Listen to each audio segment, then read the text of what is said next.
All right, just confirmed that live streaming has started. Good morning, everyone, and welcome to the fourth meeting for the year of 2026. The Mayor will be in shortly, so until then, I'll be chairing the meeting this morning. In the opening prayer, let us pray together, each of us according to our individual beliefs. Grant to this council wisdom, understanding, and sincerity of purpose for the good governance of the community. There are no apologies and leave of absence today. We're all here. Are there any disclosures of interest? If you think of one during the meeting, please let us know. There are no mayoral minutes, so we'll go straight to item 5.1, ordinary meeting minutes, pages 4 to 14. Do I have a mover and a seconder? Moved Councillor Byrne, seconded Councillor Wheeland. I'll put the motion. All in favour? No one against? It's carried unanimously. Item 6.1, open resolutions register for April, pages 15 to 25. Any questions? Get a mover. Moved Councillor Cosgrove, seconded Councillor Govers. I'll put the motion. All in favour? No one against? That's carried unanimously. Item 7.1, community presentations. Madam CEO. Thank you, Chair, for yourself. We had 4 presentations this morning. The first one from Yolandi Kilesi of Rural Funds Management, speaking to us about the Macadamia Husking facility. The second one being Mr. Graham Wode, talking to us about disaster management aspects. The third being Dennis Sepp, talking to us about the men's shed in Glenwood. And the last one, Deborah Clark, talking to us regarding the Glenwood Community Hall and the Glenwood Progress and Resilience Association. Thank you, Madam CEO. Councillor Govers, are you moving the motion? Yep. And have a seconder. Seconded Councillor Phil Truscott. I'll put the motion. All in favour? No one against? That's carried unanimously. There are no deputations. 9.1, receipt of petitions. Is anyone tabling a petition today? Right. Item 10.1, informal meeting, record of matters discussed, pages 26 to 39. Any questions? Mover and a seconder. Moved Councillor Govers, seconded Councillor Paul Truscott. We'll put the motion. All in favour? No one against? That's carried unanimously. Item 10.2, Traffic Advisory Committee minutes, pages 40 to 46. Moved Councillor Chapman, seconded Councillor Paul Truscott. Any questions or comments? No, I'd just like to thank the staff and for all the outward bodies that come in with like police, main roads, Translink, everyone like that. And just to let everyone know that the next TAC meeting is on the 5th of May. We've already got some items being brought up.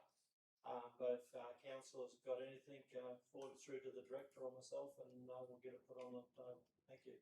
Thank you, Councillor Chapman, and thank you for being the chair of that committee. I will be sending you some documentation to table at the next meeting. I'll use the microphone next time. Oh, okay, that's okay. Any other questions? No? All right, we'll put the motion. All in favour?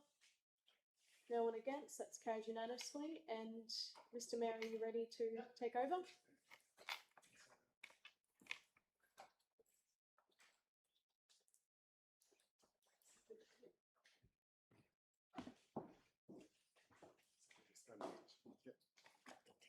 Yep. Thank you, everyone. We'll move to item 10.3, the Fraser Coast Events Advisory Committee meeting minutes, pages 47 to 50. Councillor Truscott, you're moving this. Second, Councillor Cosgrove. Any speakers or questions? Yep, Councillor Cosgrove. Thank you, Mr. Chair. Commit my minutes to the meeting. We're obviously working on getting these minutes to the council meetings quicker. But I just wanted to say, as chair of this committee, council is the major sponsor of the upcoming Harvey Bay Half Marathon, which by that time I'm sure George will be running 20 minutes for 5Ks. Yes. Breaking his PB every week at the Longburn Park Run. But yeah, we encourage anyone to get involved.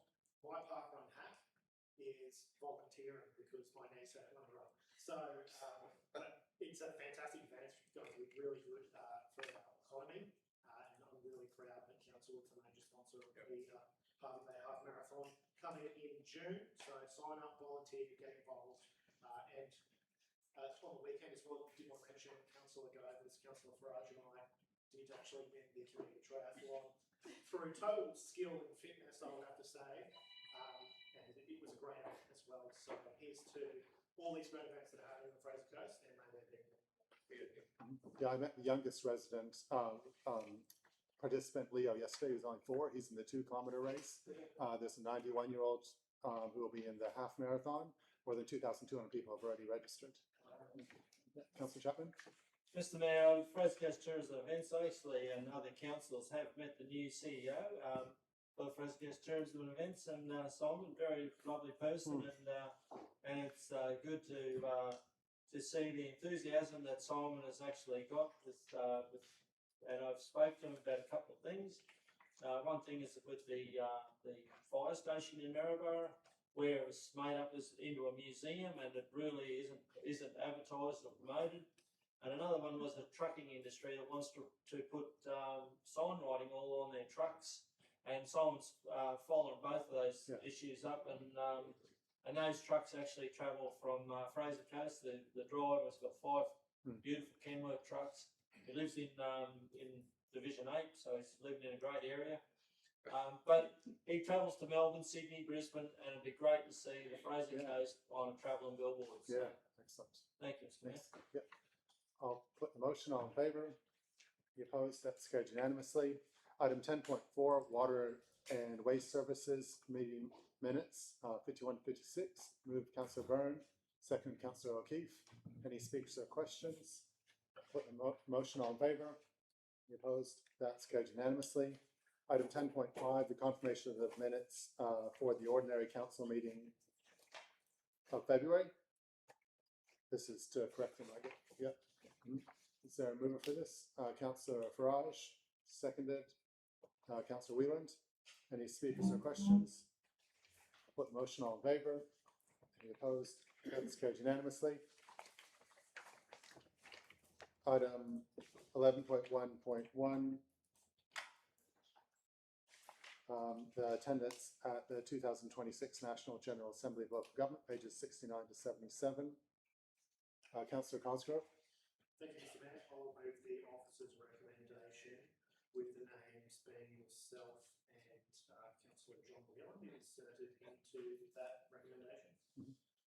Is there a seconder for that? Councillor Byrne. Any speakers or questions? Put the motion. All in favour? Any opposed? That's carried unanimously. Item 11.1.2, the councillor meeting attendance for May 2026, pages 78 to 79. So move Councillor Farage. Is there a seconder? Councillor Byrne. Any speakers or questions? I could have had that council meeting at the show. We could do that in the future. I'll put the motion. All in favour? Any opposed? That's carried 10-1. Item 11.2.1, the appointment of Deputy Mayor, pages 80 to 82. Is there a mover for the recommendation? Councillor Farage, second Councillor Byrne. This is that Council declares the position of Deputy Mayor vacant, delegates the Chair to call nominations to the position of Deputy Mayor, and 3, delegates the Chief Executive Officer as returning officer and the Director of Organisational Services as observer to conduct a secret ballot for the position of Deputy Mayor, with the preferred candidate being selected by a majority of councillors using a preferential voting system. This is moved Councillor Farage, seconded Councillor Byrne. I just want to put on record how appreciative I have been of the Deputy Mayor last year. Councillor Farage has really taken to this position in a way that, you know, it's great credit to her, and I don't think she's declined any meetings or things when she's been part of the disaster management group during the recent floods. Yes, she's certainly been a standout in a position that you know, requires a lot more attendance and involvement right across the region. So yeah, I've been really happy with everything you've done, Deputy Mayor Farage. Okay, any further speakers or questions on this? I'll put the motion. All in favour? Any opposed? That's carried unanimously. Shall I hand over to you as returning officer? To call. Okay, oh yeah, I'll move that standing orders be suspended to call for nominations and conduct a secret ballot to determine the preferred nominee for the position of Deputy Mayor. Is there a seconder for that? Councillor Farage. I'll put the motion. All in favour? Any opposed? That's carried unanimously. I hand these out, everyone does, well, we can, call. Yeah, okay, I'll call for nominations. Are there any nominations for Deputy Mayor? Councillor Byrne? Yeah. Any, Councillor Cosgrove? Okay, any further nominations? You're gonna give them an opportunity to speak. Yeah, that wasn't in the resolution. Yeah, I was just thinking. Good, I will. Apply. I'll give you each up to 3 minutes. 3 to 5, up to you. Public participation is 3 minutes. Forget Okay. Yeah, 3 minutes each. Yeah. You flip a coin or Yeah. choose randomly. I will, but just before we do that, in the instance of a tie in the vote, I'm proposing that it's a draw and out of the box. Yeah. There's an odd number of us here, so it shouldn't be a tie It unless, shouldn't be a unless there's tie. an informal. You never know. If there's an So, informal. yeah. Yeah. All right, hang on. Do you want me to? Yeah, we'll randomize these, so up to 3 minutes. Can we have the time? Yeah, Michael will be the timer. Find my clock.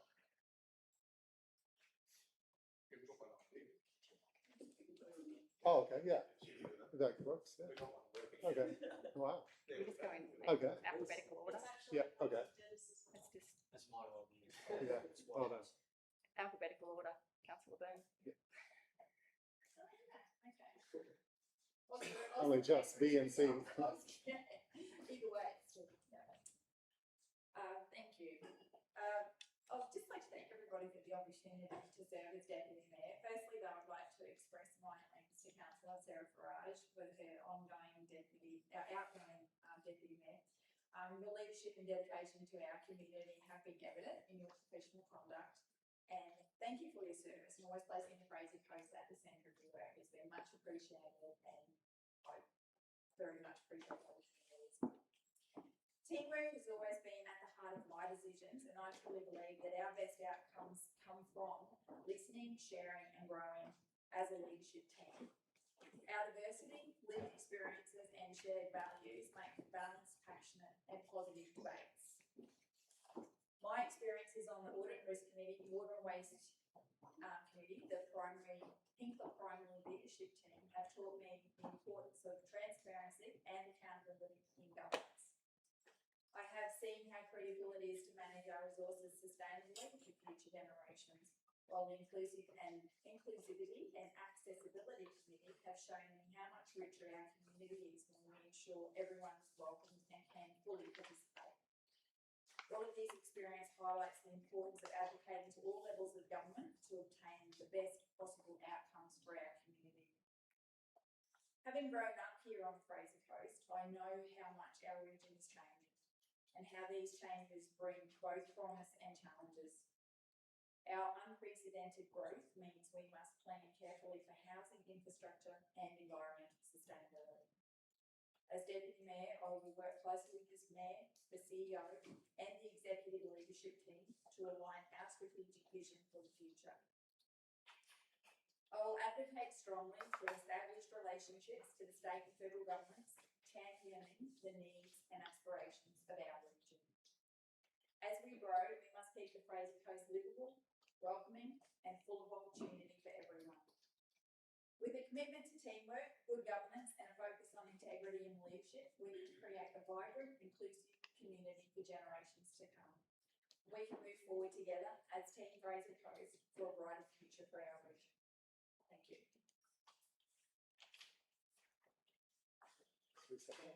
Yep. Thank you. Councillor Cosgrove? Yeah. Thank you, Mr. Mayor and colleagues. And I must have had a premonition because I've only got a page. As colleagues know, I sometimes, invite out on delivering the Gettysburg address, but I have kept it fairly succinct. Thank you for the opportunity to speak, and I appreciate the opportunity to stand for this position in building, which I used to drive past regularly as a little boy, and I never thought I'd be sitting here around this table, and it is an absolute privilege. I first wanted to acknowledge our outgoing Deputy Mayor, Councillor Farage, who I think has done a fantastic job, has been extremely committed to the role, has been a great chair of meetings, and has just done really well. Equally, Councillor Paul Trustwell before her, I think both could continue in this role, and it's just the culture of rotating the position that has been in this position today, standing for the position. It's a position about 6 times. I want to begin with a simple view that I hold about this role and about this this council more broadly. It is not our job to always agree. In fact, robust disagreement is part of healthy decision making. But it is our job to work together well, to get along. Disagreement can and should be respectful, constructive, and focused on outcomes rather than personalities. And that's something that, to me, the role of Deputy Mayor carries real importance in helping to support. It is also a practical role. It requires someone who can chair meetings effectively, support the Mayor when called upon, help colleagues be heard, and represent council professionally when needed. You have all worked with me for the past 2 years, so there's nothing I can say in this speech that is going to change your opinions of my strengths, weaknesses, and attributes. That's going to be the best judgment to whether you think I can do this role well. What I can say is this: if you entrust me with your support, I would approach it seriously, work hard, and do my best to serve the whole council fairly and constructively. Like all of us, I have continued to grow during this term. We all learn, adapt, and improve in the role. I know that I certainly have, particularly in understanding that even strong disagreements must never come at the expense of respect and good relationships. To be elected by a community is a privilege. To receive the support of your peers is a different privilege again, because as I said, you know me best, you know how I work day in, day out in this role. If I'm fortunate enough to receive your support today, I will do my utmost to justify that over the next 12 months. Thank you. Okay, complete your ballots, and returning officer, as the CEO, will get You them. want me to walk around and collect them? Yep.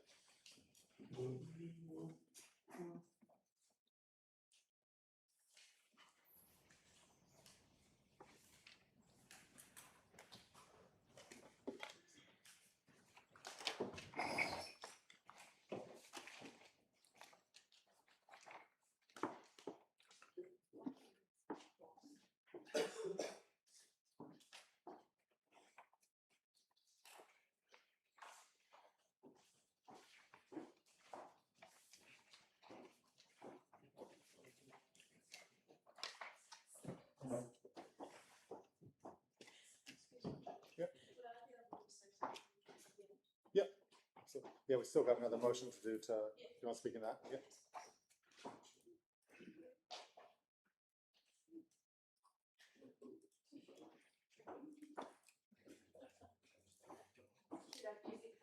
Yeah.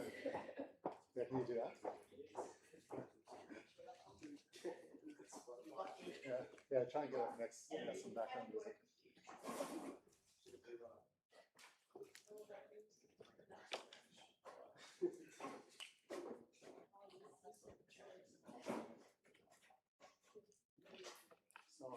So, I assume that minutes were approved. Yeah, probably, yeah, it's also.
tell you who the majority is. Or you just tell them once. Sorry? You just make the announcement at once, yeah. Yeah, just not the formal, just who the winner is, not the count. Yes, yeah. So the majority vote goes to Councillor Lachlan Cosgrove.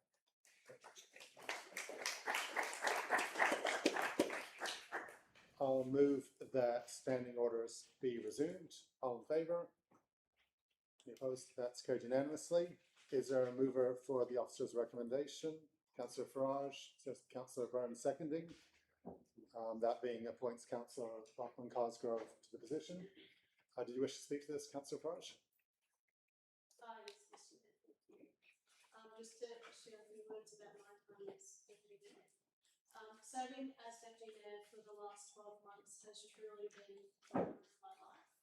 For me, this role wasn't just about a title change or chairing meetings, although we only went overtime 3 times this whole 12 months. It was about gaining a broader perspective on the intricate details that make our community what it is. It was about advocating for integral projects such as the Fraser Coast Water Grid, our Olympics bid, and many others that make our region a better place to live, work and play. It was about welcoming and promoting events that inject economic benefit and happiness into our economy and its people. It was about representing and speaking on behalf of our over 120,000 residents with their words and my words embedded as one. As a young woman whose parents uprooted their entire lives in search of opportunity, this role has really been deeply personal to me. It has been about showing the next generation of youth and young families that leadership is not reserved for a select few. It is something that they can step into no matter their background, their age or their story. They belong in rooms just like this, full of mystery, where decisions are made. This role has challenged me in ways that I never thought possible and helped me grow so much as a person. I've done things that I never thought I would do, including, as Councillor Cosgrove mentioned before, winning a triathlon with colleagues based on pure luck and not athleticism. It is now time for me to take a step back and welcome Councillor Cosgrove into this role and commend Councillor Byrne for putting himself forward to take some time to focus on my upcoming wedding and, of course, continue working hard for our beloved Fraser Coast community as Councillor for Division 9. Whilst this chapter is coming to a close now, my commitment to serving in this capacity remains, and I really do look forward to what the future may hold. Finally, in closing, I couldn't have gotten this far without the support of my beautiful parents, Brenda and Alan, my siblings and my family, my amazing soon-to-be husband, Ben, my colleagues who trusted me and supported me for this position, as well as ELT staff. My friends, and of course, the beloved community that I've served. So thank you so much. Thank you. Any further speakers or questions? Councillor Cosgrove? Thank you, Mr. Mayor. Just to reiterate my comments and thank Councillor Farage for her service and commend her on that. She is a fantastic Deputy Mayor and it's big shoes to fill. Also want to commend Councillor Byrne for standing for the position. She is a dedicated and hard-working advocate for the region and her division, Division 1, which is a very, very broad area, bigger than Division 6 geographically. So I'm sure that she will continue to be a great advocate and hard-working councillor for this region and her division. As I said, very humbling to receive your support. As I said, I'm a member of the board, and it's very special to be appointed as Deputy Mayor in this building that you look up at as a little kid driving past, and I look up at the past mayors. I feel like Alan Brown was mayor my entire life, basically. Growing up in Maryborough, it's also special to me to chat to Barb Hobart, actually at the time and doing service at Anzac Day last year, and she had some kind words to say. So I appreciate the history. I'm really privileged to receive your support, colleagues, and I'll work very hard to do my absolute best in the role. Thank you. Any further speakers or questions? I'll put the motion. All in favour? Any opposed? It's carried unanimously. Congratulations. The next item is 11.2.2, provision of fire equipment services, pages 83 to 94. This may be a matter that we need to move into confidential if people need to. Otherwise, is there a mover for the recommendation? Councillor Farage, second Councillor Cosgrove. Any speakers or questions? I'll put the motion all in favour. Any opposed? That's carried unanimously. Item 11.2.3, easement over council land at Urangan, pages 95 to 100. Move Councillor O'Keefe, seconded Councillor Cosgrove. Any speakers or questions? I'll put the motion all in favour. Any opposed? That's carried unanimously. Item 11.2.4, the operational plan progress report, pages 101 to 131. Is there a mover for this? Councillor Burns, seconded Councillor Farage. Any speakers or questions on the report? I'll put the motion all in favour.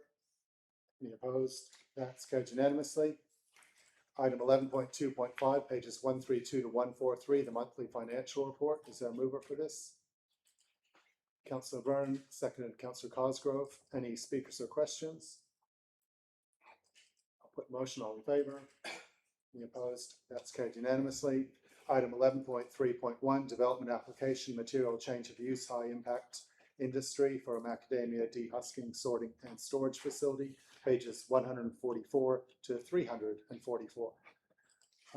Councillor Truscott. Thanks, Mr. Mayor. If I can move this with an amendment to it, as circulated, I'm happy to read that out as well. Yep. To add an additional point that reads that in order to provide resilience to dust and address dust concerns of residents, roadworks development condition 38A be amended by increasing the sealed extension of Jumpo Road from 150 metres to 300 metres, and for new condition 38A should read provision of sealed surface bitumen or equivalent from the end of the existing sealed section of the intersection of Pitwell Road / Jumpo Road along Jumpo Road for an additional 300 metres. Is there a seconder for that? Yeah. Okay. Okay. Okay. Yeah. Yeah. Yeah. I'm sorry, just a second. You do allow me to speak. I know I'm supposed to be here at 9, I didn't realise I thought your meeting started at 10. I just think that, I know it's only 3 minutes of your time. Excuse me, Mr. Mayor. Councillor Byrne, yes? That's a point of order. Nobody else has ever been allowed to do that procedurally, to allow this with special circumstance. Just Perhaps. I was just listening to what it would have to require a suspension of standing orders to allow it. Yeah. You can vote against that. I will move a suspension of standing orders to allow a 3-minute presentation. I'll put, and you can vote against it. I don't need a seconder. As I understand it, she's a resident. She is booked in. Yeah, she had booked in, but didn't get here in time. Okay, well, it's up to the council then. I'll second your motion. Yeah. Mr. Mayor, would we be able to finish this motion before we do it? I don't think that's a good idea. Oh, you mean get a seconder? You have to, Yeah, you have to suspend the standing. Yeah. Halfway through doing it. Basically, the motion is to suspend standing orders to allow the presentation. No, but we were doing this one. Yeah, I think I think there wouldn't be much point in dealing with this motion and then hearing public submission. it's 3 minutes. Yeah, hang on a second. Yeah, so the standing. This motion. Yes. So the motion, which doesn't need a secondary, is that we suspend standing orders to allow the presentation from a resident. Yeah. I'll put, and again, if you don't want to hear the presentation, you can vote no to this. I'll put the motion all in favour. All against, that's carried unanimously. Thank you. I'll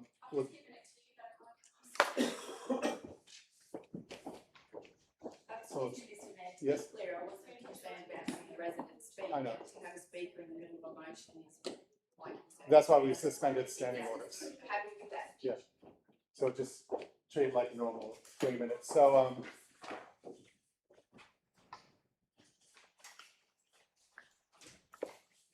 so you're taking out 2 minutes 30. Just give it a 3, Oh. like normal. Oh yeah, I know, but I normally the bell. Yeah. So what's her name? Christine.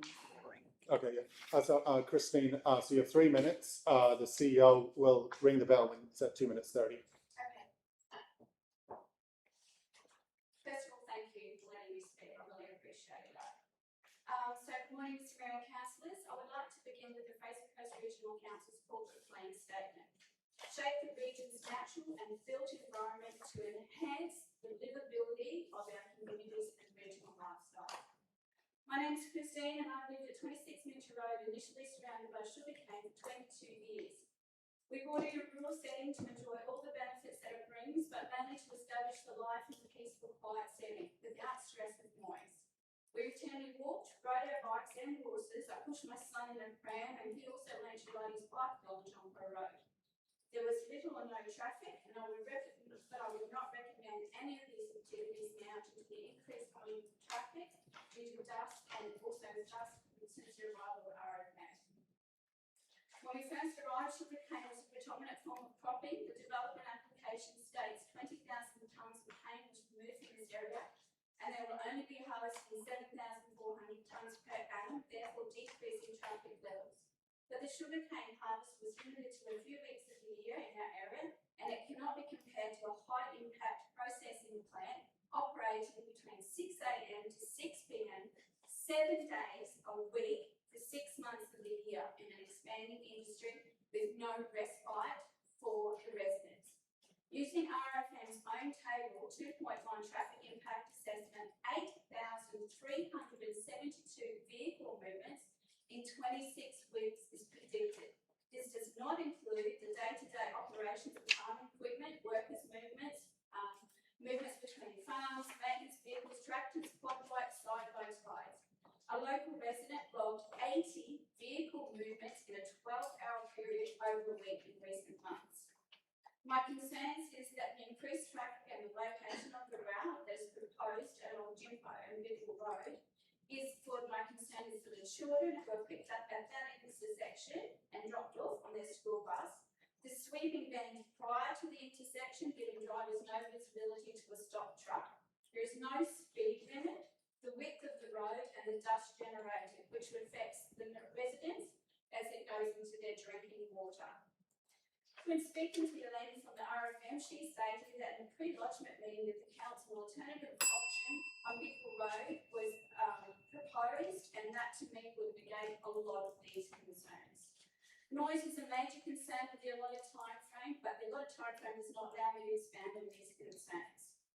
The council conditions of approval states hours of operation between 6 a.m. and 6 p.m. days a week, but have not stipulated a time frame for the year, meaning local residents receive no respite from operations on weekends. RFM could continue past the 6-month harvest period without any penalties and operate 12 months of the year without consequence. Using RFM's own data, 24-tonne trucks could deliver and dispatch 7,400 tonnes of macadamias in 12.4 weeks, Monday to Friday. Basis leaving 13.6 weeks to break down in bad weather. According to the EPA policy, all residents have a right to quiet enjoyment. Does council expect residents to endure noise 7 days a week, 365 days of the year? This is not in keeping with their enhanced and livability for our communities. In conclusion, we're simply asking for common sense to prevail and to continue to live in our area we love without stress, noise and traffic pollution, which can be simply achieved by rerouting vehicles further up Bidwell Road directly to the RFM property and providing residents with respite on weekends by limiting operations Monday to Friday. It would be disappointing to see the council ignore the welfare of its residents, and I hope it believes in its corporate plan, as I'm sure RFM have further developments considered for this site. All residents have a right to quiet enjoyment. We only seek ours. Thank you for the time, and I very much appreciate you taking a moment to suspect me outside. Thank you. Councillor O'Keefe. Thank you, Mr. Mayor. I'm not sure that sequence here, but I just wanted to flag that I'll move the officer's recommendation if this alternative is not adopted. Okay, yeah. First of all, I'll move that we resume standing orders. All in favour? Any opposed? That's carried unanimously. So we have a mover. Is there a seconder for Councillor Sanderson? You're seconding that? Yes. And there is an alternate motion has been flagged. So that would foreshadow. Yeah, foreshadow, yeah. Councillor O'Keefe is foreshadow. Do you wish to speak to the motion, Councillor Truscott? Thank you, Mr. Mayor. I suppose if I may begin by asking a question Yep. about what was just mentioned about the propose an alternative entrance further along on Bitten Road. Am I able to ask for any information about that, if there was consideration given to that entrance? So I'd have to defer to the officers at the back. I'm not sure whether that was part of their original application, or not, but let's. Do you wish I'm us not to speak to that? I'm not sure. I'm not at this stage. I'd just like to hear from either, whether it's Jamie or Tim, the assessing officers. So, you'll need to use the lectern. Is that?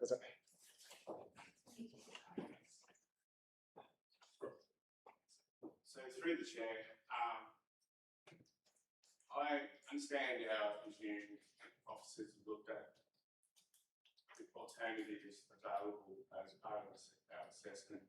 However, it needs to be reiterated that the application was lodged as access and egress to jump over road, and the technical supporting material relates that way. And to reiterate the officer's report, our assessment found it meets.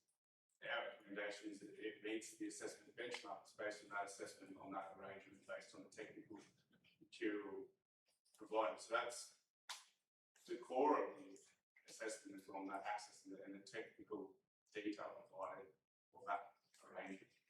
So I'll just reiterate for the council, the assessing officers can only assess what's put in front of them. So the application as it stands, as Tim has outlined, didn't include that alternative access option. So they've only assessed what was put in front of them at this point in time. So based off that advice, and I appreciate what I've heard there, is it possible, Mr Mayor, the applicants in the room to hear from them if that was an option that they had put forward previous to this? Like, I'd be curious to know why this road's not an option. Yeah, there's nothing preventing the hearing from them. No, there's nothing Yeah. preventing hearing from the applicant in that instance. What the issue that I would have is that the assessing officers have not given it due consideration, because that's not the application that's in front of them. So if we were to proceed to want to consider that, then this application would have to lay on the table until the following meeting or something like to enable our officers to give that due consideration.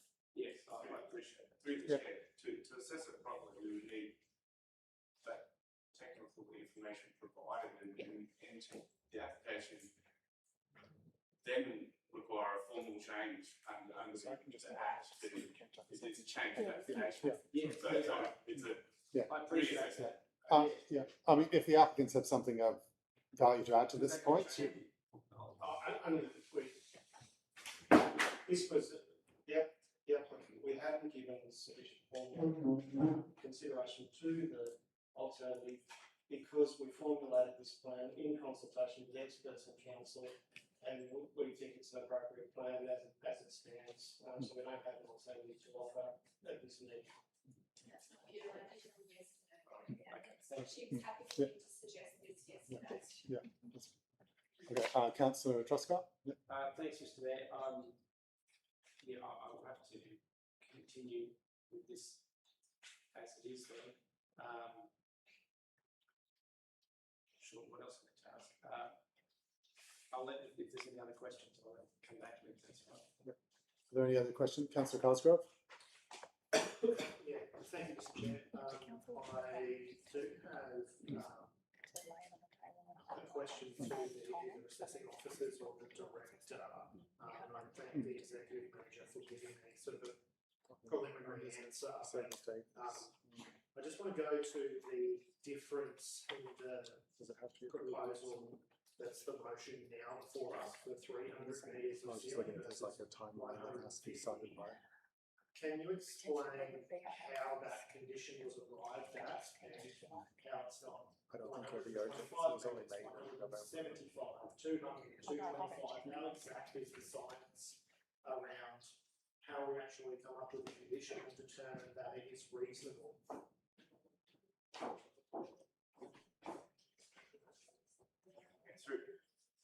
Through the chair. So the assessment benchmarks in that regard are qualitative, they're not quantitative. We don't have an equation to say. What we do have is the Bureau of Meteorology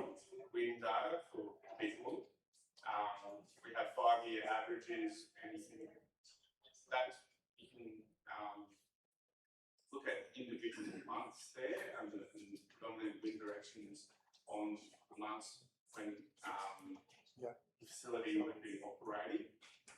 And the predominant wind direction is south-southeast. So currently there's one house in particular that is affected by dust. Seal, which is the one on the northern side of Jumpo Road and the corner of Pinnacle and Jumpo Road. The seal stops about halfway along where that house is. So currently the traffic going on there when the wind direction is in the predominant wind direction, they're going to be affected by dust now. Can I just hold you on just 1 second? Sorry, it's a public meeting. We have to leave the door open. Oh, so this is what I'm- Yeah, but it's, as a public meeting, the door has to stay open. Sorry. Yeah. Thanks. Sorry. So obviously there's additional traffic now proposed, but at 150 metres, the less than 10% of the time, the wind's going to be in a direction where it could get dust. But obviously you need a truck to actually be travelling the road and the wind to be at the right direction to get that dust. So overall, at 150 metres, there would still be dust, but it's much reduced. It actually reduced for that one house from what they would be experiencing now, actually an improvement. So an extra 150 metres, there would still be dust, but you're obviously getting less bang for your buck for every bit because the majority of the issue is solved at around that 150 mark. And it's not an exact science, but it's the assessment benchmark is not quantitative in that regard, but it's an improvement on a dust situation. Thank you. Yep.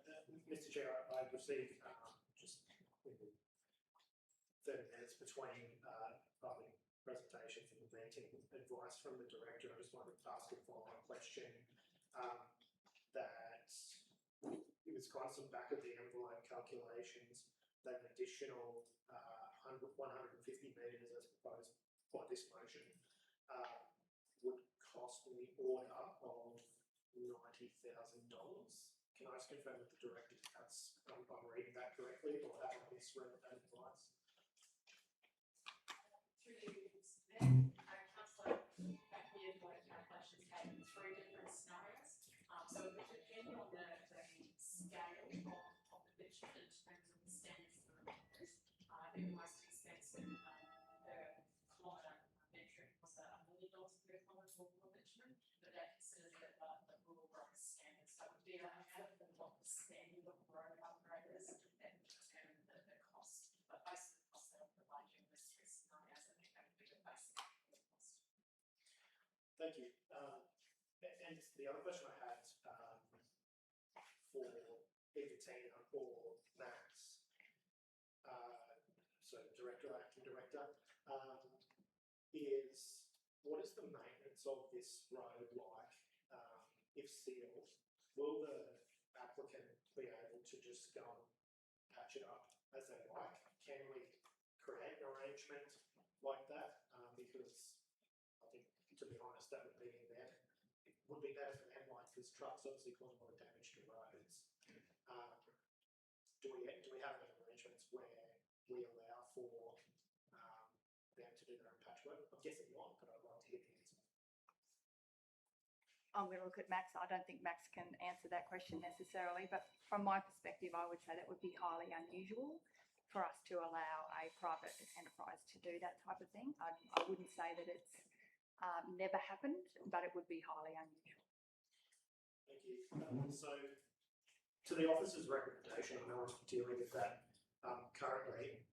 What is can you describe to me in detail the change that's proposed to the gravel surface beyond that 150 metres of sealing work? Is there also a change to the actual material that is going to make up the road then all the way to the dehusking property? Tim or Jamie, can you answer that question?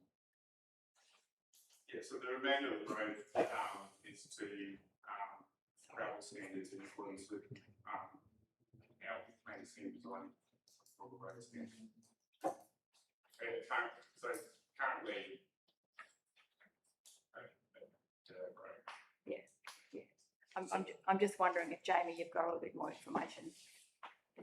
So they won't be changing the type of gravel on the balance of the road, is what I'm seeming to understand.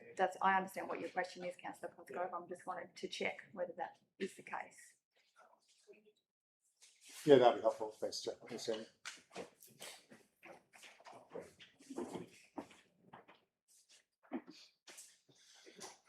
Yes, asking the question to the chair. The condition 38B is a relevant section. It requires that balance area to be constructed. Currently is a dirt road, it wouldn't meet, well, it meets a particular standard at the time it was put in place, and certain maintenance has occurred on it. Condition 38 in its total would require the net to the existing bitumen, the formation of the roads, the pavement, gravel pavement, if we replaced with full length, and the bitumen steel like 150 metres. So that following section will be upgraded to what is a standard road. Condition identifies the material and fashions necessary, which will lift it from its current standard in both form and functionality.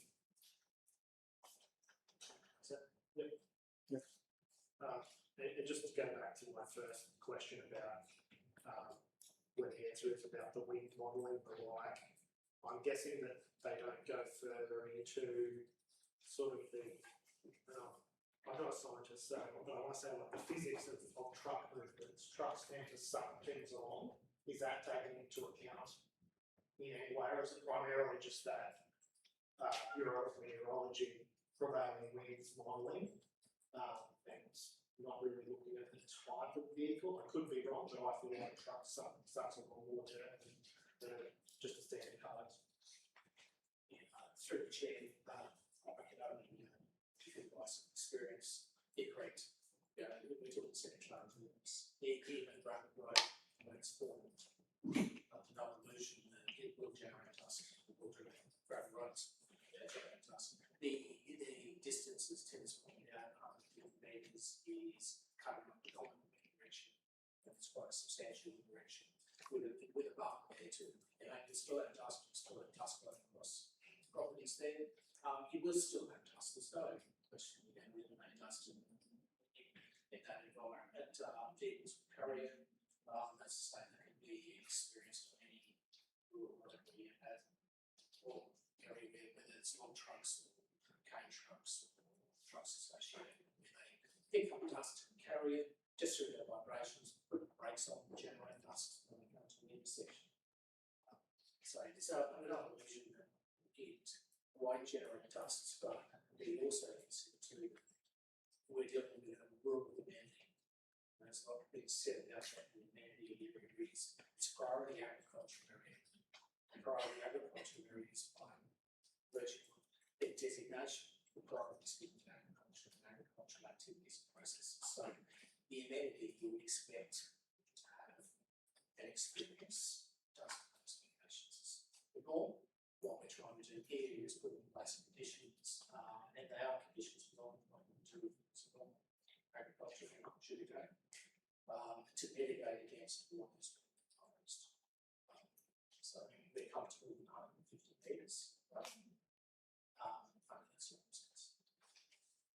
Thank you, Mr. Mayor. That's all the questions I have now. Yeah, Councillor Chapman. Yes, thank you. With this application, just to the officer here, an application like this in a rural area. The road was mentioned the other day that the road is actually is something you can't impose, the bitumen road, but the applicant has said that they would actually put the bitumen road in to mitigate the dust. Is that correct? Through the chair, no, I believe it's quite reasonable condition. The ceiling in that section where we are dealing with a high impact industry, so it's going beyond what is the rural industry. Okay. That's a great system. Yeah. However, it is a rural activity, and on balance,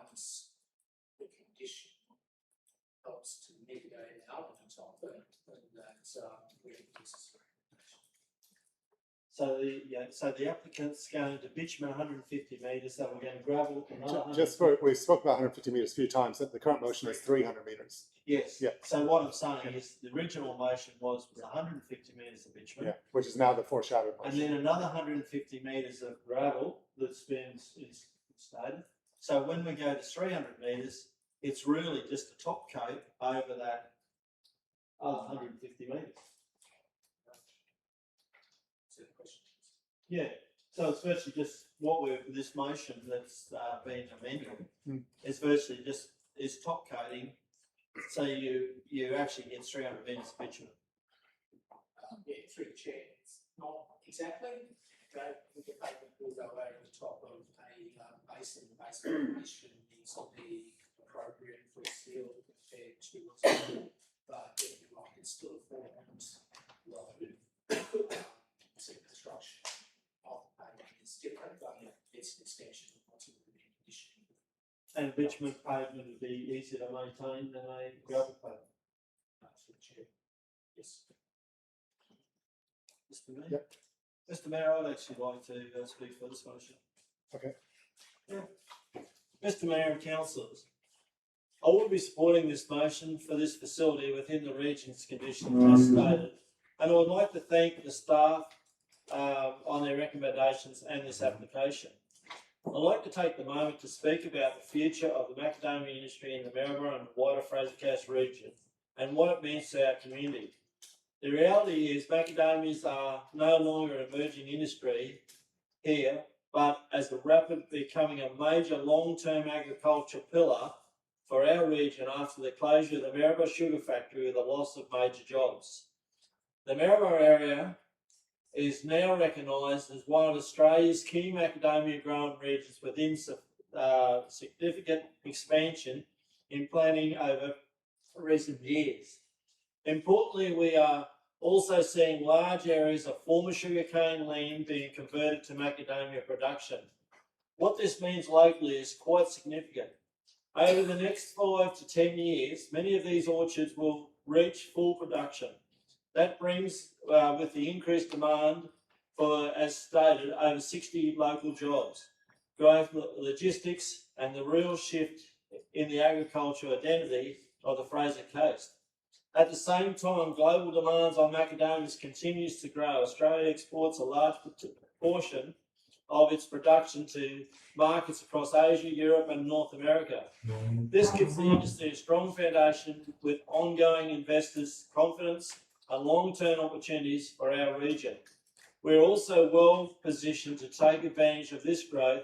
Our climate, rainfall, and available land makes this area highly suitable, and we are supported by existing processes and export infrastructure in nearby Bundaberg. A clear example is the need for this approval of a macadamia dehusking sorting and storage facility near Maryborough.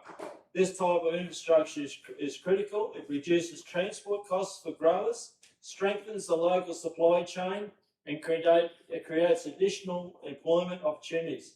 The most importantly, it signals strong confidence in a long-term future of the industry in our region. For the Fraser Coast, this industry represents more than just agriculture. It is part of a broader economical transition, moving from traditional industries into high-value export production, creating jobs and strengthening our regional economy. I would like to thank the residents nearby for their concerns that have been raised, as it has made this application not just a tick and flick. And I hope going forward that all parties can work together. In closing, the outcome for macadamias in our region is positive. With continued growth, supporting infrastructure, and the right planning, this industry has the potential to become a cornerstone of the Fraser Coast economy for decades to come. Thank you, Mr. Mayor and councillors. I will be fully supporting this application and its conditions going forward for this region with growth. Thank you. Councillor Govers. Thank you, Mr. Mayor. I just have a question. Can I please have clarification of the operating hours? In the previous presentation, I thought the applicant said there was going to be 5.5 days a week, but the presenter who just spoke is under the impression it's going to be 7 days a week. Can I get clarification clarification of that, please. Jamie? Yeah, Jamie or Tim? Well, the hours of operation are 10 to 12. Conditions 10 to 12 on page 149, which does refer to Saturday and Sunday. No, that's construction operation. Can we let the Yeah. So, Tim, so you can through, explain? through the chair, so condition 12 is construction works hours, 10 and 11 relating to activities. So 6 a.m. to 6 p.m. not specified what days. So it could be 7 days. So that is 7 days. I could clarify if you wish. Yeah, given the sound. In the prior presentation, we said 5.5 days, which is our typical work hours. The Saturday afternoon is after week whether we'd like a catch-up situation. We typically don't work 7 days, but we don't wish to be conditioned for less than 7 hours. Any further questions? And then I'll come to you. Councillor Wheeland? Thanks.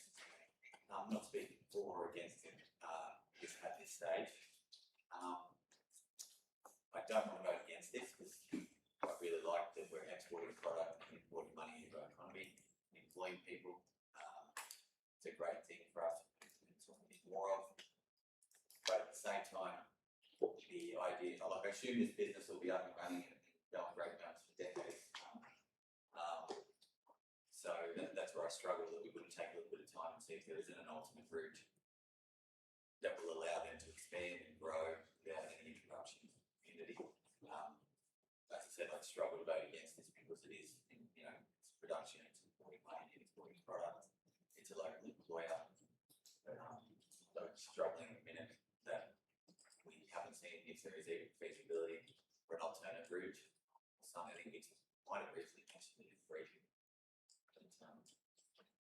If we're talking about a business that might be there for a very long time, wouldn't it be a good idea to maybe take a minute and see if we can get better outcomes?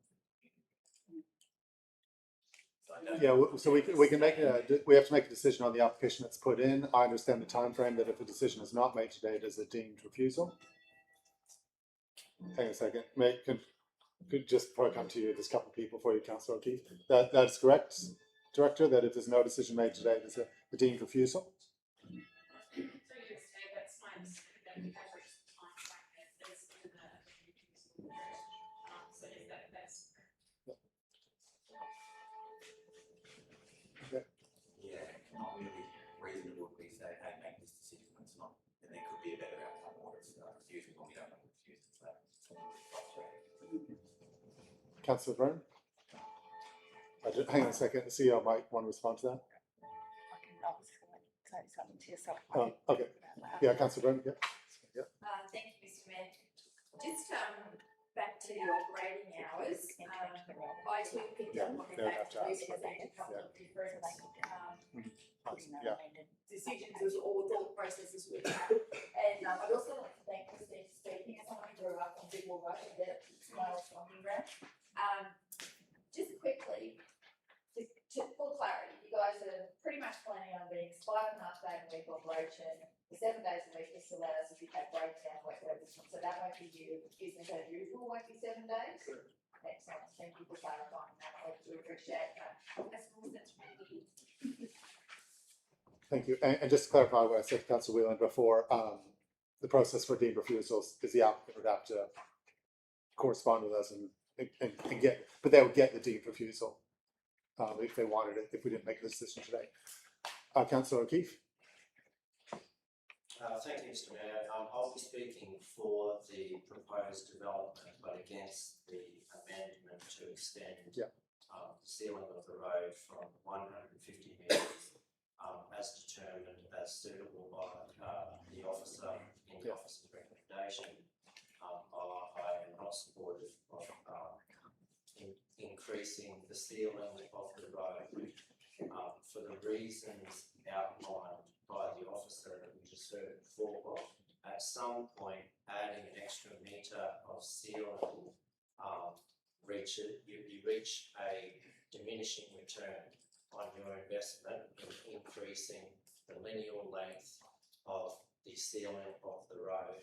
I think that this would be an unnecessary burden and unnecessary cost on the development, and the outcome would present a very minimal impact in terms of reduction of any residual dust that was created on a winter day, for example. I just don't think that the return on that kind of investment would give the outcome that those against are seeking. I'm supportive of the development, and that is why I flagged the officer's recommendation. It's based on sound science. We need to determine this today. I'll be supporting the officer's recommendation, but I'll be speaking against the amendment. Yeah, thank you. Any further speakers or questions? Councillor, Councillor Cosgrove. Thank you, Mr. Mayor. I thought I might get another speaker in because I am genuinely struggling with not the application, as Councillor O'Keefe said, but this amendment. I'll be speaking in favour of the motion before us, though. I do want to flag, however, that I have had personally some trepidation around how much, I guess, anxiety there has been around this application, which, you know, if they were only processing the nuts from the property and the adjoining property, it would be co-accessible. I worry that we may be sending a message that this is a council that is hard to do business with and wants to try to restrict businesses out of the region. I'd like to be able to have a conversation about how do we further get not just the de-husking, but, you know, steal what Bundy has and actually process the nuts here. From an economic development perspective, I think this is fantastic to see macadamias here. I think from a truckload perspective, that the production is going to be great for Biggle Road to have less trucks on it from this different crop. I think this triggering an upgrade to make the Biggle Road and Jumpo Road intersection safer is going to be a positive one. And, you know, I appreciate Councillor Truscott for putting this amendment to seal further, which, as when I discussed with him yesterday, I said, I don't know which way I'm going to go on this. And as I said, I've left it until the absolute last minute to hear all the information and all the submissions and presentations. But I do think that from an efficiency point of view, the worst thing that we can do is, you know, have the applicant seal 150 metres and then find out that that wasn't enough. I think you're better off doing it once and doing it to a standard that, as much as possible, removes and mitigates the dust issue. Like I said, you know, my interpretation of the answers that I've received, you know, that this is not an exact science. There is some subjectivity to it. And so, therefore, I think in the interest of, you know, as much as possible, tamping down the dust risk or the potential dust impacts, I have got to a place where I'll support the motion before us with that amendment from the officer's recommendation. Thank you. Councillor Farage. Thank you, Mr. Mayor. A question potentially to the director or acting director. This road is obviously currently maintained by council. With the developer having to do these upgrades, and if this motion passes the further 300 metres, does that increase the level of service that we need to provide to continue maintaining that road? That would result in change from a graded road to a large road, increased associated level of service on that. And is, like, there's obviously probably not a specific numerical value that you could place between the difference.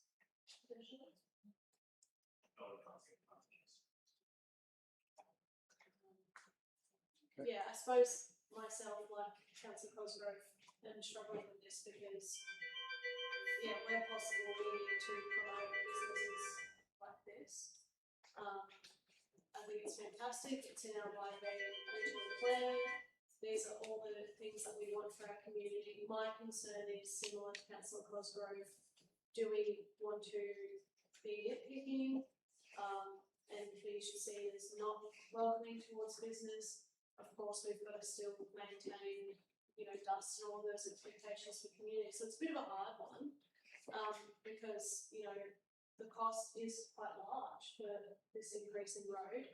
So it's, yeah, it's a hard one, but I think to sort of try and keep everyone happy and to make sure that we can get this business up and running, I'll support this motion.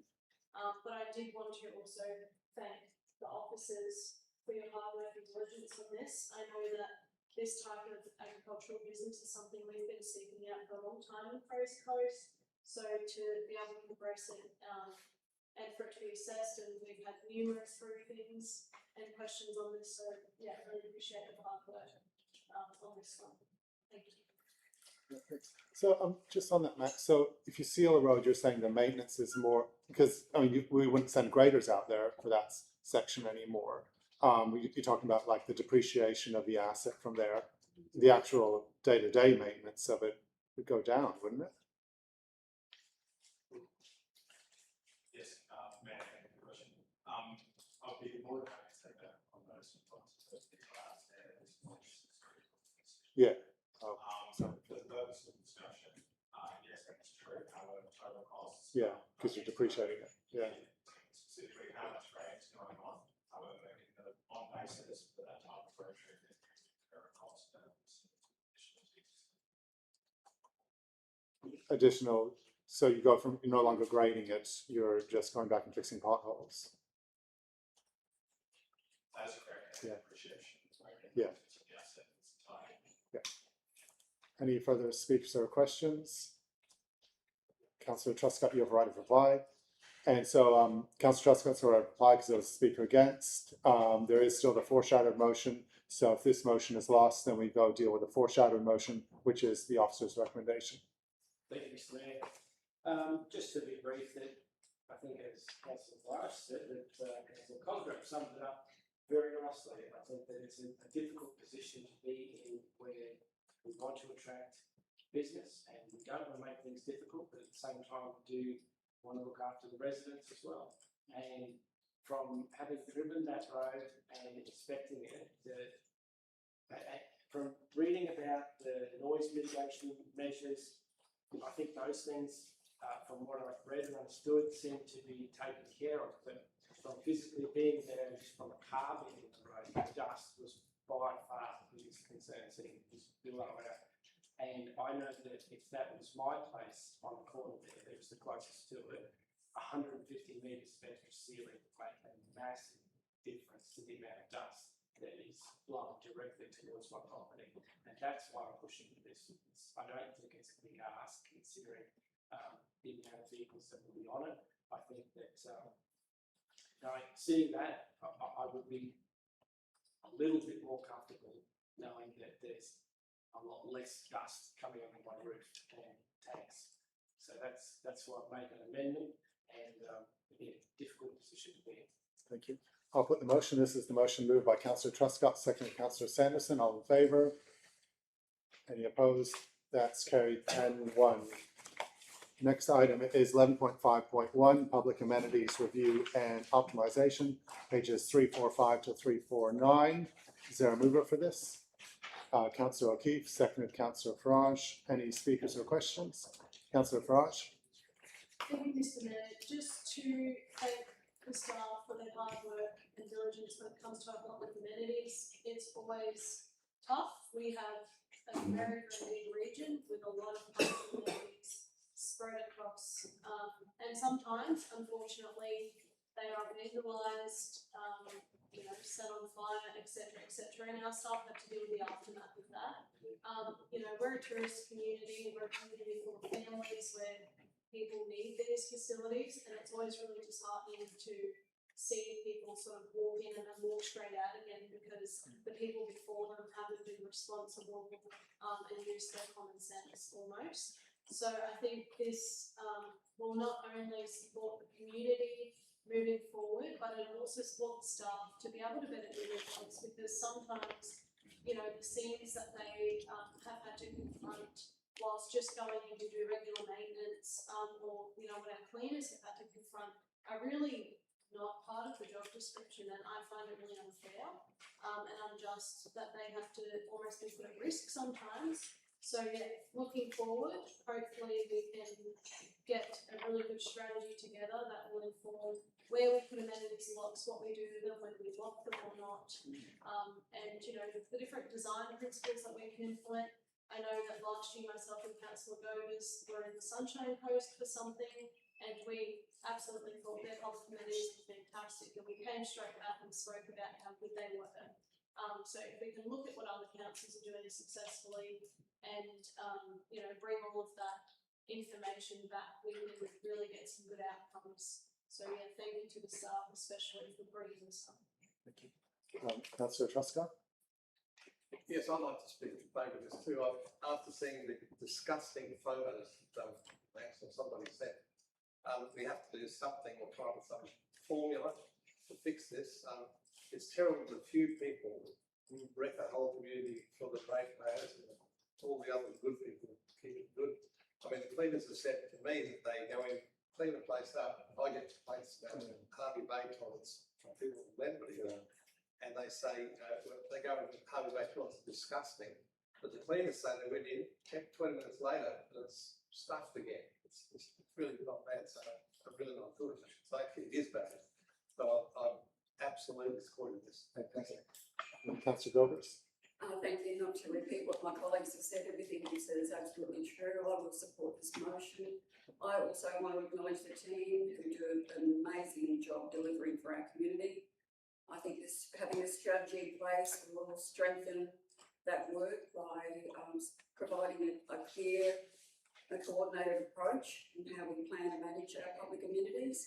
I think it gives a great framework to ensure that we're delivering the right facilities in the right locations, even though I may not agree with everything that they're talking about.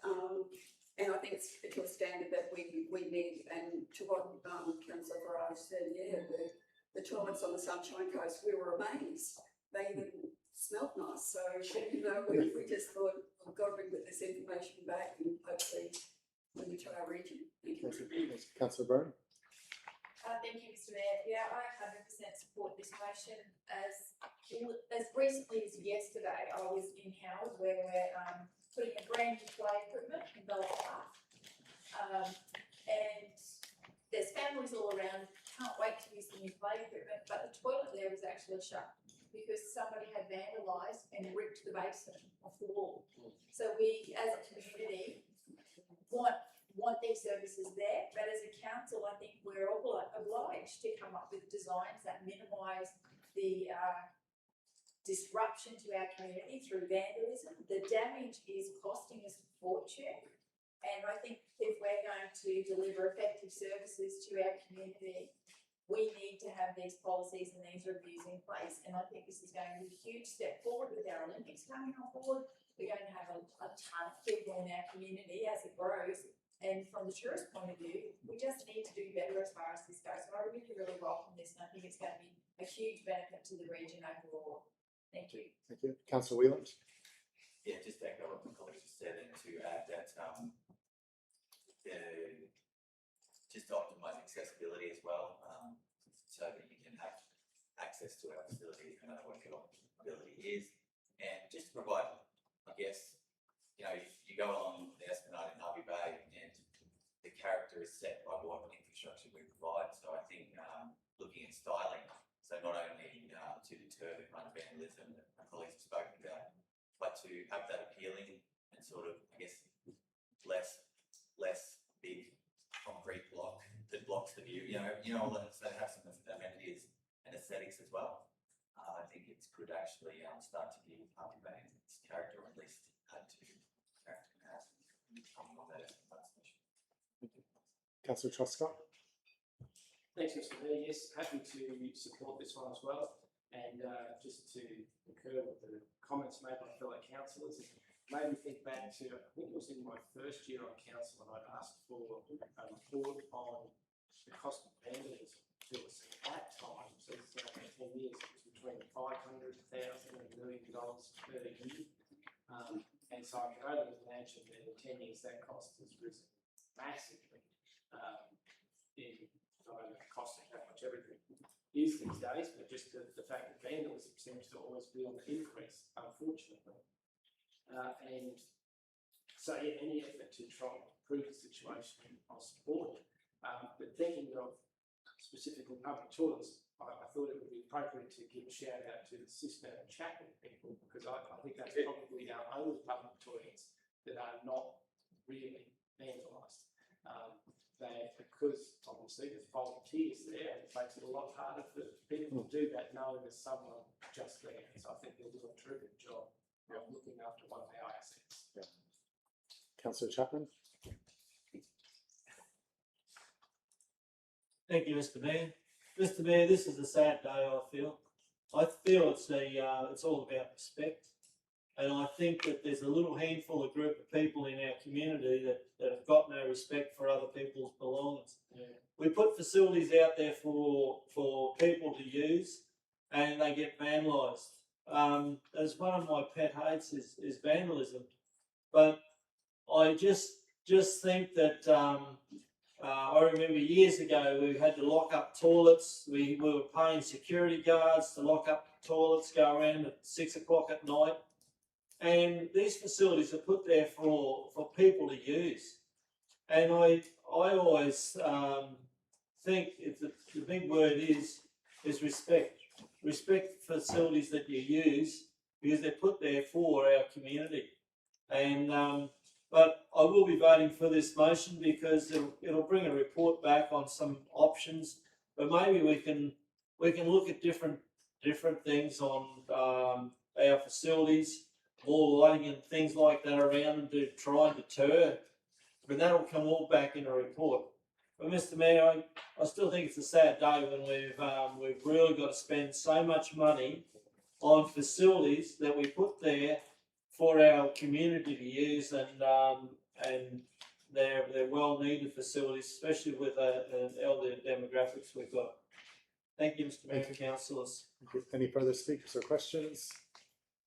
For the motion, move Councillor O'Keefe, seconded Councillor Farage. All in favour? Any opposed? That's carried unanimously. Item 11.5.2, formal recognition of the Scarness Band Rotunda area. Move Councillor Farage, seconded Councillor Chapman. Any speakers or questions? Councillor Farage. Thank you, Mr. Mayor. Just to thank yourself for putting this motion up to council. I think it's really important, and it's good to recognise history, but also find a way to embed it into our forward and future planning. So yeah, thanks so much for putting this forward, and also to the staff for getting it done so quickly. It was only on the books 1 or 2 months ago, it feels. So yeah, well done. Thank you. Yes. Councillor O'Keefe. Thank you, Mr. Mayor. Just a question about the words on the signage. I take it there'll be signage once this decision is made. Is there any chance that we can workshop those words? We can see those words before the sign is put on installed. Sure. Yeah. I mean, it'll be kind of like Max might be able to speak to this a bit. It'll be about the history of Scarness, particularly the businesses, the events, the people, the activities of Scarness.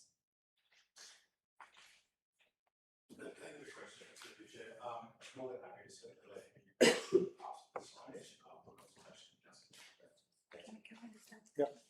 I'm not sure that we would have time to workshop it, but as Max has said, we'll circulate the draft and take comments back. Councillor Chapman. Thank you, Mr. Mayor and councillors. I'm sorry to bang on about history, but I actually spent a lot of time in Scarness Park as a 3-year-old, 4-year-old, growing up around that era. Yeah, the person who came to me this said he changed your napkins. Yeah, he did. And the same guy was actually running the fun parlour there as a little about 8-year-old.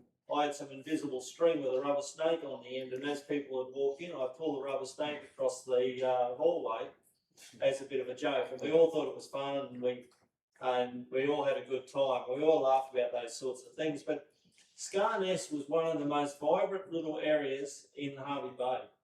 And it goes back to many years ago when the train used to come down from Maryborough and pull up just up the road from Scarness at the crossroads there. And everyone used to get off and head towards the Scarborough, down where the Scarborough Hotel used to be. That's what was its original name back in those days. But the beach on at Scarness used to, on Saturdays and Sundays, have people having picnics, and this band rotunda was one of the main things. As people, in those days, there was brass bands and that, and people used to bring their instruments down off the train and go into the band shelter and play. This band shelter, after it wasn't being used as a band shelter, it turned into the ambulance wheel storage area for their gifts and everything, for their raffles, and then it was shifted over to where it was. And council just spent a fair bit, like a lot of money on doing it up, and I'd like to thank the staff on the workmanship that they have actually done on that old building. But this, I'd just like to say to the community, this Scarness area has got some great potential of bringing it back for families to really enjoy for what it was back years ago. And I think we've got to get back to that, and let's see more picnics in that area. Thank you. Thank you. Any further speakers or questions? I'll put the motion. All in favour? Any opposed? That's carried unanimously. The next item is 12.1, the request for a report on strengthening council lease arrangements to enable reasonable shared use and subleasing. This is moved Councillor Cosgrove. Is there a seconder? Councillor Paul Truscott. Councillor Cosgrove. Thank you, Mr. Mayor, and thank you, colleagues, for the consideration of this motion, which gets to point F. There's a fair bit of detail in there, but I felt that was necessary to make sure that the outcome that I'm seeking can be achieved by the motion. I thank the CEO and the acting director of organisation services for their input, and I note that the acting director is looking at this space already in a holistic sense. This is probably more a single area that we can look at, but as discussed during the agenda forum on Monday, there are other areas where we can look at. I just wanted to give a little clarification, actually, off the back of the community chat that we had yesterday. This is not to tie up community groups who take on leases, particularly the buildings, in red tape, or have us sort of constantly coming in as some type of arbiter of perceived justice. We still want to let community groups have a space and go and do what they do best, which is, maintain and build the fabric of our community.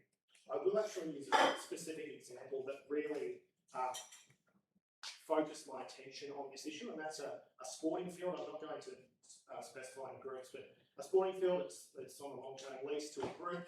A second group wanted to find a new home for their sport, and essentially there's no mechanism currently through council for us to help this group, or at least this is the advice I received at the time, to help this group facilitate a sublease with the current group. They reached out to the current group and they were just responsive, and the advice I got back was, well, every story, they've got a lease, so we can't make the leaseholder play ball with this group, which would like to come on long-term, sublease the space. They would look at putting in for grants to buy the fields, which would be an amazing outcome for the community, particularly in the lead up to the 2032 Olympics.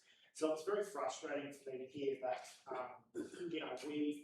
we don't currently have conditions that I believe maximise community benefit of public land and public spaces. I'm not saying that if a community group gets a building, for example, that they then have to, take on every booking under the sun. That's not what this is. This is looking at subleasing arrangements that can create long-term value and ongoing benefit with stable arrangements to allow for the better use and the better utilisation of public lands. So, I'm happy to see clarify any further, but I really think that there are numerous cases already in my 2 years on council where I don't feel as if community benefit is being maximised for the limited resources that council has. There are a stack of community groups who are crying out for spaces, and we need to make sure that where possible, we can facilitate good faith sharing, notwithstanding that we're not looking to tie up groups who are fortunate enough to get leases in red tape once they have those leases. But where it's reasonable and practical, the subleasing of those spaces to another group should be facilitated. It should not be blocked because we don't have the right lease terms in our legal contracts. So that's what this is about. And I hope that with the work that's already been done by the Acting Director of Organisational Services, we can take forward a lot of leasing changes to make sure that we just get maximum benefit for the community with resources that are ultimately owned by the community. Thank you. Thank you. Any further speakers or questions? I'll put the motion then. All in favour? Any opposed? That's carried unanimously. We're going to general business. Is there any general business? Councillor Cosgrove. Thank you, Mr. Chair. So I have to move a procedural motion. Is that correct? I don't think it's a procedural motion. It's just a motion. Yeah, it's just a motion, so you'll need a seconder. Yeah. Okay, so but to introduce something. Yeah. Sorry. So procedural motion would be the council introduce a new item to general business in relation to advocacy to the state for review and information around Pale Barn Head's Harvey Bay Maribor Road intersection and its prospective upgrade. Is there a seconder for that? Councillor Govers. I'll put so is there any speakers or questions about this motion? This is just about introducing a motion. I'll put the motion all in favour. Any opposed? That's carried unanimously 10-0.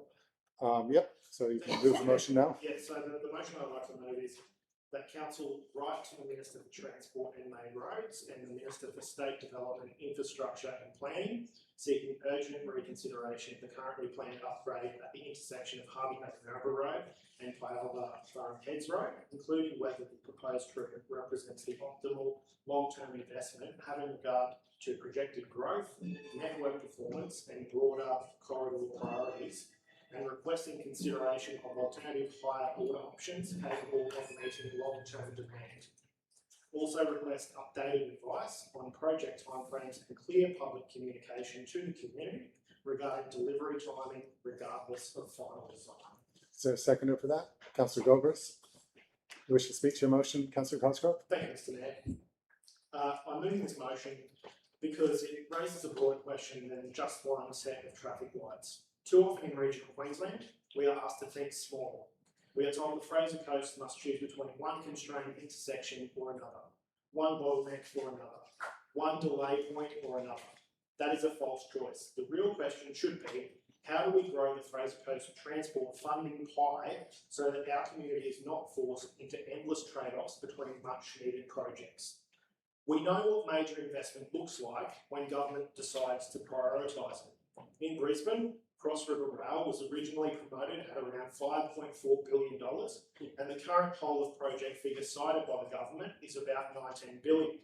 Whether one agrees with every component of the accounting on that or not, the point is simple. When South East Queensland needs capacity, billions are found. Regional communities are entitled to expect ambition as well. This intersection of Harvey Bay Maribor Road and Pyalba Farm Heads Road is a critical node in our local network. It is not a minor issue. It affects residents, freight, commuters, families and future growth. The modelling available to council indicates that under the current planned treatment, peak traffic queuing is forecast to extend back to Nissan Street by 2046. That should give us all a pause before we simply wave through and accept the status quo. Because if we underbuild here, the consequences do not stay neatly at that intersection.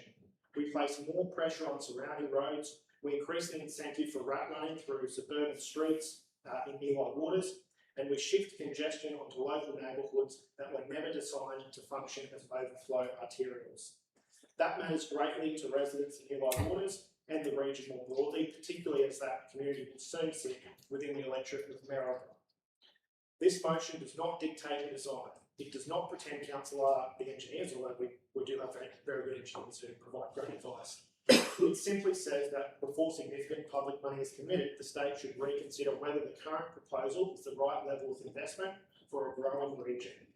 We should not always be asked to settle for the minimum viable option or trade off whether we upgrade one intersection or another and call it progress. I commend this motion, and I would say that I don't think the community is interested in red team, blue team. I personally rolled my eyes when the fencing and bunting went up for the last election. That was clearly an election stunt. I think we just want an upgrade that is worthy of the future growth, which, you know, the current government has a housing first agenda. If they want that housing delivered in the broader Harvey Bay region, they need to make sure that the roads can actually handle it. So, look, if nothing else, we need clarity for the community on timing, when this is going to happen, and yeah, this is a fundamental upgrade, and I do think that if you're going to do it, maybe the state needs to look at doing a higher order to do it once right the first time, to make sure that we're not seeing those problems coming forward in the coming decades. Thank you. I'll ask first if there's a speaker against. If not, are there any speakers or questions? Councillor Govers. Thank you, Mr. Mayor. I'm definitely supporting this motion. This is all I'm hearing about from the community at the moment. The current intersection plan is not fit for purpose. It wasn't fit for purpose when it was originally done, and it's definitely not fit for purpose for the growth that we're going to be seeing here on the Fraser Coast. And there's a disconnect between what is being communicated from the state and what's being seen on the ground. The department's own page states that works commenced in August 2024. There's no works there. The project was originally committed at 44.1 million, and the website, which was updated a year ago, now says that's 55.35 million. To date, I have not received a verbal response from the state on this matter, nor have I received any correspondence returned to me from the Minister's office. It is crucial that Council formally contact the Ministers, the two Ministers' office, and that a further meeting is conveyed between us and the Minister's office. With the projected growth that we have coming, this is just not fit for purpose, and we're not hearing anything. The community wants to know, and rightly so. They need to know this is a major intersection. I can't imagine getting out of bed in the morning, getting the kids ready, because most of the schools are in Harvey Bay proper, and sitting in that traffic on Pilot Heads Road all the way back to Drury Lane. It's just crazy. We really need something done now, and we need it done quickly. Thank you, Mr. Mayor. Councillor Wheeland. It's okay. Thank you, Mr. Mayor. Look, just what my colleague, Councillor Cosgrove stated about the state government's building housing policy. We've done the work. We've got a growth corridor basically wrapped around that main arterial road, designed and ready to go. But at this point, I don't think I can even support it or endorse that without the investment into this road. It can't handle what's there now. The design might help with the current volume of traffic. When we look at wrapping vast areas of homes around there, which we want to do, we want to provide housing, we want to provide more markets besides the other 4 and 2, which we have the opportunity to do there. We need the investment to support the growth. We need this infrastructure. So absolutely support this, and I thank Councillor Cosgrove for this motion. Councillor Farage. Thank you, Mr. Mayor. There's a few points that I want to touch on regarding this motion. First of all, well done to my colleagues for bringing this up. Second of all, a few weeks ago we had a briefing about our roads and where our hard-working staff are when they're talking to the Department of Transport and main roads.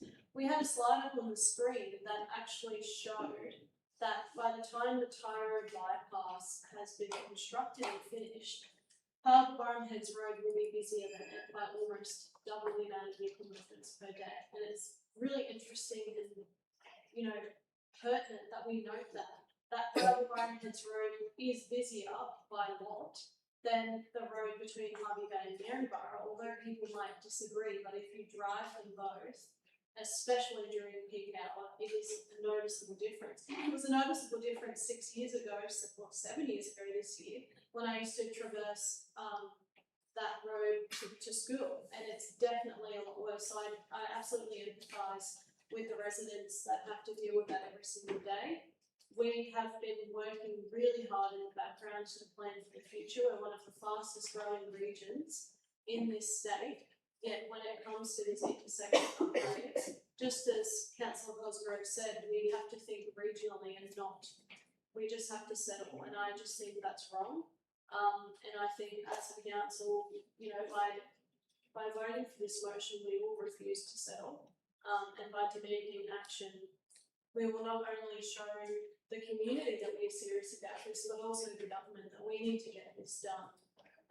More broadly, with the recent electoral commission talking about how they're going to change the boundaries, I think is also an issue when it comes to this, because, and I congratulate to and thank the many members of the community that put in submissions regarding the change. I personally put in a submission. I know councillors Michelle Gomez and Michelle Byrne also put in a submission, because it's already on the border of the Harvey Bay and Maryborough electorate, and it's already difficult enough as it is without what those proposals look towards. So we're dealing with a lot of different issues. We're dealing with unprecedented strong growth, we're dealing with underinvestment, and we're dealing with the potential for Harvey Bay proper to end up in the Maryborough electorate, which in my mind is outrageous, and that's a separate issue.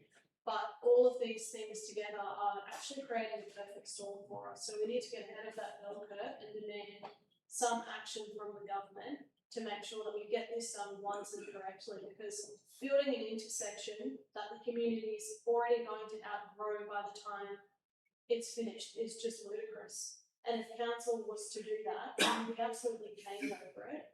So why we allow this to happen for our community? We deserve better.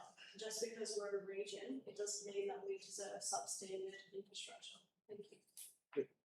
Councillor Byrne. Thank you, Mr. Mayor. I don't think there's much that I'm going to say here that is very manipulative point of view around this table, other than that it would be remiss of me not to point out that the communities of Barnheads, Torpenley and Howard are expected to grow in the vicinity of 40% within 10 years. When you consider the amount of traffic that sits at that corner, that Illo Waters corner, on an average day now, notwithstanding our own planned growth corridor in that area, the major projects that we have coming forward in the sense of the water grid projects that is going to assist our area to grow, it would be remiss of us to accept the substandard design that has been put forward how many years ago?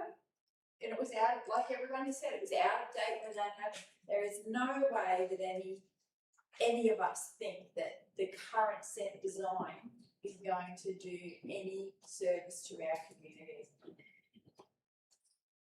The manufacturing that is on that side of our town as well, these roads are going to be so heavily used. It is just plain dangerous the way that it is now. I'll be 100% supporting this, and this is, as Councillor Gove said, what we hear in our communities every single day of the week. So I commend Councillor Cosgrove for this. I think this is a wonderful step forward, and it does show that our council is listening to our regional needs and are prepared to push it a little bit further up the food chain. So I will definitely be supporting this. Thank you very much. Thank you. Any further speakers or questions? Councillor Chapman. Mr. Mayor, I'd just like to say for the colleagues sitting around the table with this support, this is what's much needed. I looked at that intersection 10 years ago, and I looked at it and said that to our engineer at the time, to upgrade that intersection, we should be doing an overpass going over. Go to your left, over a bridge going down. I was told at the time that there's not enough traffic flow for a large expense like that. That was 10 years ago. I've seen a couple of different designs in that 10 years. I've seen so much money wasted within that 10 years. And now the engineer is talking to us now saying we need a separation. We need a road separation, which is an overhead bridge. The state government at the moment, it was correct. There was work started back when it was put on their website. That work was to cut down the trees to clear it, put up some bunting, and shift some infrastructure within the ground. That gave the community a sense of mind that the project had started. It hadn't started, and I think with the blowout of what's happening, because Queensland Rail is coming underneath the state government's main roads. I think with the blowout of, I've seen it ever since the blowout of the Cross River Rail. I've seen a lack of funding going into our roads. And I really think that what we need to do, Mr Mayor, I know that yourself and I are going to Brisbane. This should be one of the major things that we actually take along is we want the minister to come up and have a look at our roads and have a look at the growth that we've got in this region, because this is much needed. It's not only this intersection, there's a lot more intersections across the Fraser Coast that are really getting bound up. And it's not only in Harvey Bay either, it's in Maryborough. There's intersections in Maryborough that are getting bound up because of, like around the Leamington Bridge with the high school and that road coming to Harvey Bay. So really, we were we had major growth in this region, and when we look at our infrastructure plan for our roads, it went to Bundaberg first, and we're the second with the FITS, the Fraser Coast Integrated Transport Strategy. We were the second off for the go in this region. But what's happened is the Sunshine Coast had theirs about 7 years ago. They were using their document to lobby the government about light rail, better roads, everything like that.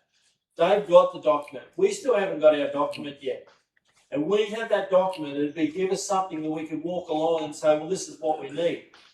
So we're really behind the 8 ball here for infrastructure, Mr Mayor and councillors. And I'd really, for what I hear around the table, I think if we all bang the same drum, hopefully we can get a tune out of the state government, because this is a state government issue. A real concern to me that when we're asked about what's happening and everything like that, we never really get an answer. And the community are asking questions of what's happening with it, and it just keeps getting pushed back.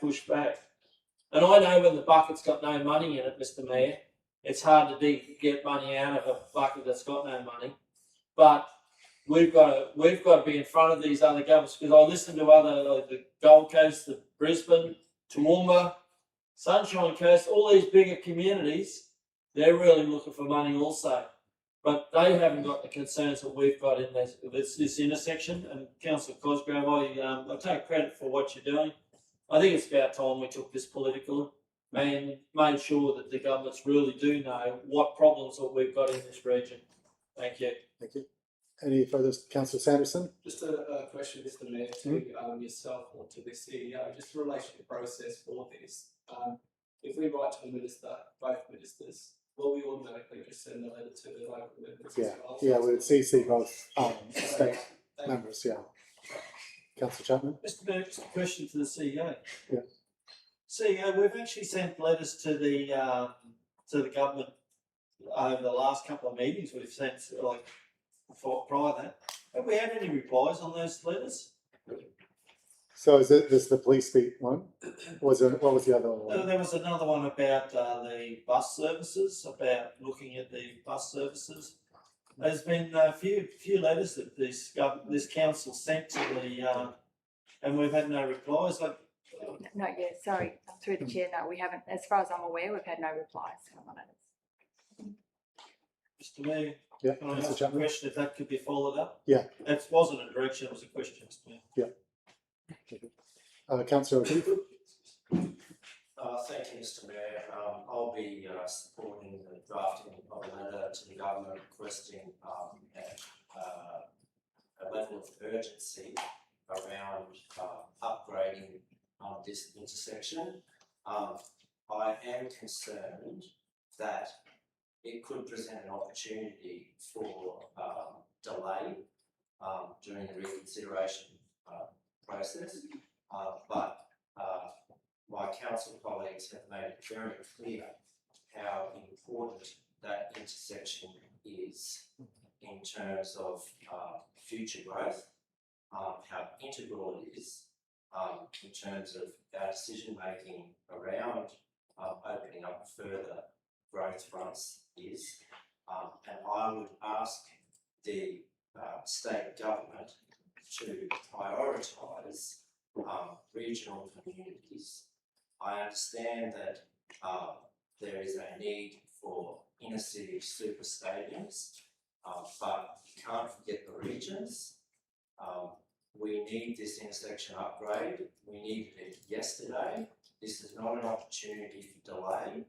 This is a reaffirmation of an urgent request that was put from this council to the state government to upgrade that intersection years ago. It needs to be done. Do not delay this project any further. Any further speakers or questions?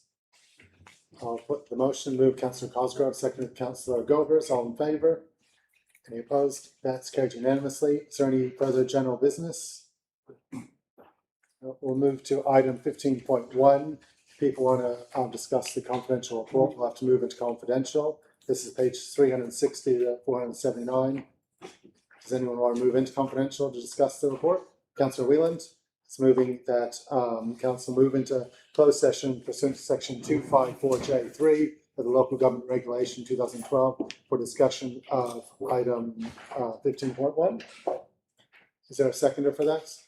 Councillor Byrne, all in favour? Opposed? That's carried unanimously.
Whilst in confidential, we discussed item 15.1.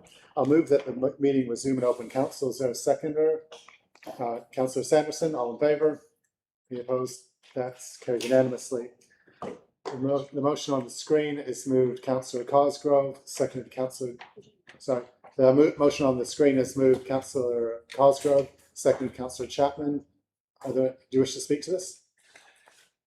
Yes, I will, Mr. Mayor, just to say that I think that, council has There's no lead item. via the motion in 2023 gave the direction to buy a piece of land. That land ultimately wasn't for sale, and now we're now 2.5-3 years hence from that, and we have seen massive land inflation.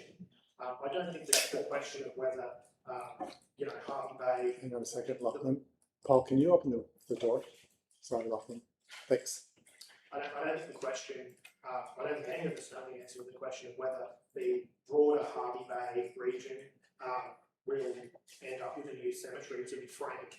But I worry that inaction is pricing ourselves out of the option to even try.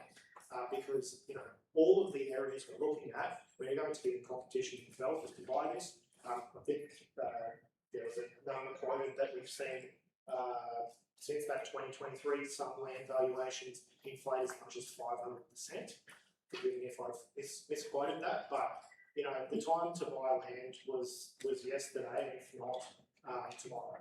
So I think that it's great to have a strategy. I actually support the strategy, but I don't want to spend a year or two developing a strategy and then we just see more crazy inflation of land value. I think land in Harvey Bay and the broader Harvey Bay area is a good bet. And we also are going to need in these growth areas, particularly depots, parkland. So buying land, I'm sure we can find a use for it, or if not, we'll probably actually make money and be able to then on-sell that land for future development if it ends up not being appropriate for one of those purposes, depot, cemetery, or parkland. So I think it's wise to add the 0.6, which I've done, and act now because prices don't seem to be going down. And I think that, as I said, it's a good bet with a good insurance policy, which is on-sell the land for development at a later date if it turns out that we make a purchase. And I would note that this doesn't lock us into even making a purchase. It just allows the CEO to go and start doing that work now, not after we spend a year or two developing a strategy and see more and more inflation and just completely price ourselves out of even having the option of a cemetery, So, that's why I've added that point to the officer's recommendation, and hopefully we can have a win and find some good parcels that can serve the community well into the future, whatever their purpose may end up being. Thank you. Any further speakers or questions? Councillor Chapman. Thank you, Mr. Mayor. I'd actually like to support the Deputy Mayor's motion here and with the point of 0.6 being added to give the CEO the option to look at getting some valuations and looking around. And I do take the point and clearly understand that the sooner it's purchase of land or what we need for our community, the better it's going to be, because with the rising costs of not only land but infrastructure and everything else, it is pricing us out of the, and I feel sorry for the people coming along in time to come. Thank you. Thank you. Any further speakers or questions? I support this motion. We know that we are a growing community. We know that we will need further community facilities, a wide range of facilities as we grow, and it is appropriate that we plan for this now. And that includes identifying land, as this strategy will do. Any further speakers or questions? I'll put the motion. All in favour? Any opposed? That's carried unanimously. That's the final item of business. Yeah, so I'll close the meeting at 12:55. Thank you.